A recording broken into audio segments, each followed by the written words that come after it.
میرے زمانے میں یہ ہوتا تھا کہ جو اکثر جو مولانا تھے وہ عوام الناس کی تربیت کرتے تھے، اور ان کی جو گفتگو ہوتی تھی خصوصاً جو جمعے کے خطبات ہوتے تھے یا جمعے کی تقریر، اس میں مفاد عامہ کے اسپرٹ کے تحت وہ چیزیں بیان کرتے تھے۔ اب میں جاتا ہوں مسجد میں تو ایک پولیٹیسائز قسم کا ماحول مجھے لگتا ہے۔ یہ چیز 9/11 کے بعد سے بہت زیادہ ہو گئی ہے نا، لیکن کچھ سوشل میڈیا پہ اب بھی نمونے دیکھنے کو مل گئے ہیں۔ ایک مولوی صاحب کی تقریر کا ایک ٹکڑا مجھے ملا سوشل میڈیا پہ، اور مجھے وہی پرانا کلاسیکل دور یاد آ گیا جب علماء اور امام مسجد جو ہیں وہ عوام کی تربیت کیا کرتے تھے گفتگو کے ذریعے۔ میں سنوانا چاہ رہا ہوں، سنائیے جناب۔ آج ہم کہتے تو ہیں کہ ٹکر لیں گے امریکہ سے، یہ ہمارے نعرے خالی کھولے یہاں ممبر پہ بیٹھ کے۔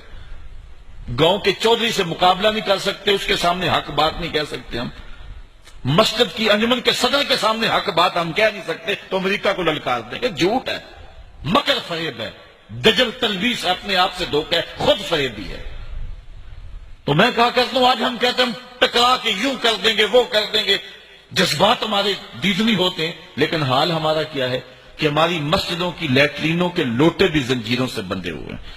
جس قوم کے کردار کی گراوٹ کی یہ کہانی ہو، وہ دنیا کی قوموں سے جو اس وقت مادی ترقی کر چکی ہیں اور اخلاقی طور پر بھی وہ بہت بلند ہے، تو کیا ان کے ساتھ ہم مقابلہ کر سکتے ہیں؟ ہم ذرا غور کریں۔ میں ایک دن یہاں جمعہ پڑھانے نکلا تو اسی روڈ کے اوپر ایک جو ہے وہ گدا گاڑی جا رہی تھی جس کے پیچھے جلی روپ میں لکھا تھا جلنے والے کا منہ کالا۔ میں سر پکڑ کے بیٹھ گیا، میرا معاشرہ اتنا نیچا ہے، اتنا گندا ہو گیا اور اتنا جو ہے وہ چھوٹا ہو گیا کہ اس مزدور سے بھی جلنے والے اس معاشرے میں موجود ہیں۔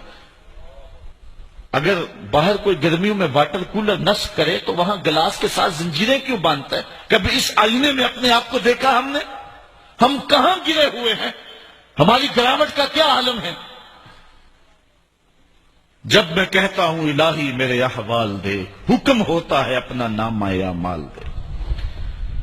آج ہمارے اوپر جو ظلم جبر مسلط ہے، ہر طرح سے ہم جن مشکلات میں ہیں، کبھی ہم نے خود دیکھا کہ ہمارے ساتھ یہ ہو رہا ہے؟ کیا ہمارے ساتھ یہ واقعہ ہونا چاہیے اس لیے ہمارے ساتھ ہو رہا ہے؟ اللہ تعالیٰ کسی کے ساتھ ناانصافی نہیں کرتا، یہ اللہ تعالیٰ جل شانہ منصف ہے۔ جو کچھ ہمارے اوپر ہو رہا ہے یہ ہمارے گناہوں کی سزا ہے۔ آج ہم روتے ہیں حکمران لوٹ کے کھا گئے۔ یہ احتجاج ہوا ہے پرسوں، میں بھی موٹر وے سے آ رہا تھا، راستے کے اندر جو ہے وہ اس قوم نے ٹرک لوٹ لیے۔ نعرے کیا لگا رہے ہیں کہ حکمران لوٹ رہے ہیں، اور تمہارے بس میں اتنا تھا تم بوتلوں کا ڈالا لوٹ سکتے تھے، وہ لوٹ لیا۔ تم اور کیا کر سکتے تھے؟ جن کا ہاتھ آگے پڑتا انہوں نے وہ لوٹ لیا۔ وہ بھی لٹے رہے، تم بھی لٹے رہے۔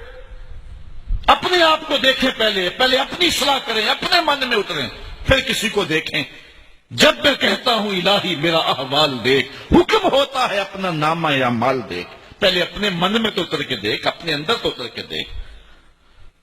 ایک شخص اپنے گھر میں انصاف نہیں کر سکتا ہے، اپنی چار دیواری میں عدل نہیں بانٹ سکتا ہے، پھر لوگوں سے توقع رکھتا ہے؟ ہم نے دیکھنا ہے کہ ہم کس جگہ پہ کھڑے ہیں، اپنے آپ کو دیکھنا ہے، پھر حالات خود بخود سنورتے چلے جائیں گے۔ ایک روایت کے لفظ ہے اعمالکم امالکم، تمہارے اعمال ہی تمہارے حکمران ہیں۔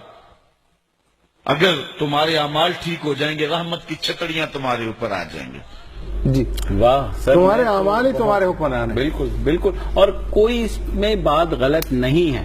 یہ بات تو ہمیشہ یہی کہی جا سکتی ہے، جیسے ظاہر اللہ تعالیٰ نے کہا بھی ہے کہ جناب جیسے اچھا نہیں، وہ تو ہے، لیکن اب مسئلہ یہ کہ چونکہ 95% مسلمان ہیں، اس میں سب سے جو اہم انسٹیٹیوشن ہے اس وقت محلوں کی سطح پہ وہ عوامی جلسے نہیں ہیں، وہ اسی طرح کے جو علماء ہیں وہ ہیں، یہ چاہیں اگر یہی لائن لیں کہ جیسا انہوں نے کہا ہے کہ جی لوگوں کی تربیت کرنی ہے، تو میرا خیال ہے کہ بہت بڑی تبدیلی آ سکتی ہے۔